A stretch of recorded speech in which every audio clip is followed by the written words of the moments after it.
যাদবপুর বিশ্ববিদ্যালয়ে উপাচার্যের নামে পড়ল নিখোঁজ পোস্টার, যা ঘিরে দেশের এই অন্যতম অভিজাত শিক্ষা প্রতিষ্ঠানে আরও একবার উঠল বিতর্কের ঝড়। বেশ কিছুদিন ধরে পরীক্ষা সংক্রান্ত আন্দোলন চলছিল যাদবপুর বিশ্ববিদ্যালয়ে। অনলাইন না অফলাইন, কোন পদ্ধতিতে পরীক্ষা তা নিয়ে গোটা রাজ্যের অন্য শিক্ষা প্রতিষ্ঠানের মতো বিতর্ক ছড়িয়েছে যাদবপুরেও। আপাতত অফলাইনেই হচ্ছে যাদবপুরের ইঞ্জিনিয়ারিং এর সেমিস্টার। সেই বিতর্কের মধ্যে ক্যাম্পাসে টানা গড়হাজির উপাচার্য। অধিকাংশ সময় বাড়ি থেকে সামলাচ্ছেন বিশ্ববিদ্যালয়ের প্রশাসনিক কাজ। আর এই আবহেই যাদবপুর বিশ্ববিদ্যালয়ের দেওয়ালে পড়ল উপাচার্যের নামে নিখোঁজ পোস্টার। এই ভবনেরই দেওয়ালে একটা পোস্টার দেখা যাচ্ছে যেখানে নিখোঁজ লেখা হয়েছে। সুরঞ্জন দাস, যাদবপুর বিশ্ববিদ্যালয়ের উপাচার্য, তার ছবি দেওয়া, নিচে তার নাম লেখা, অর্থাৎ সুরঞ্জন দাস, যাদবপুর বিশ্ববিদ্যালয়ের উপাচার্য, নিখোঁজ।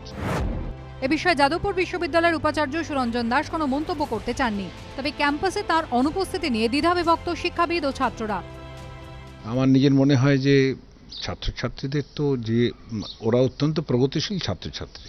আমার মনে হয় একটা উপাচার্য ইউনিভার্সিটি যেতে পারছেন না অল টাইম ঘেরাওয়ের ভয়ে, এই ভয়টা বোধহয় ছাত্রছাত্রীদেরই দায় আছে সেখানে, যে তাদের সঙ্গে মিটিয়ে নেওয়ার, কিভাবে তারা কথাবার্তা বলতে পারেন সেটা নেওয়া। ছাত্রছাত্রীদের একটা পড়াশুনো সংক্রান্ত এবং পরীক্ষা সংক্রান্ত বেশ কিছু সমস্যা ফেস করছিল ছাত্রছাত্রীরা, তো সেটা ধরে ছাত্রছাত্রীরা একটা কথাবার্তা বলা বা তাদের দাবি দাওয়া জানাতে উপাচার্যের কাছে গিয়েছিল। উপাচার্য তার নিজের দায় এড়িয়ে যাচ্ছেন।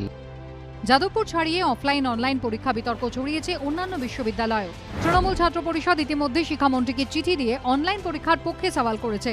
তৃণমূলপন্থী অধ্যাপকদের সংগঠন এবছর অনলাইন পরীক্ষার পক্ষেই মত দিয়েছে।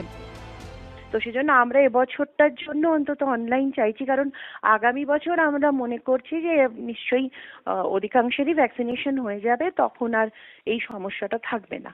তো এবছরের মতো আমরা অনুরোধ জানাচ্ছি সমস্ত আমাদের ওয়েবকুপার তরফ থেকে। আমরা মৌখিকভাবে আমাদের ভাইস চ্যান্সেলরদের সকলকেই অনুরোধ করেছি। কল্যাণী বিশ্ববিদ্যালয়ের 48টি কলেজে স্নাতক স্তরের সমস্ত লিখিত পরীক্ষা অনলাইন হওয়ার সিদ্ধান্ত হয়েছে। বিদ্যাসাগর বিশ্ববিদ্যালয়ের অধীনে 56টি কলেজে স্নাতক স্তরের সমস্ত লিখিত পরীক্ষা এবছর হবে অনলাইনে। স্রোতের বিরুদ্ধে হেঁটে রবীন্দ্রভারতী বিশ্ববিদ্যালয় সিদ্ধান্ত নিয়েছে স্নাতক ও স্নাতকোত্তরের সমস্ত পরীক্ষাই হবে অফলাইনে। কৃষ্ণেন্দু অধিকারীর রিপোর্ট, এবিপি আনন্দ, কলকাতা।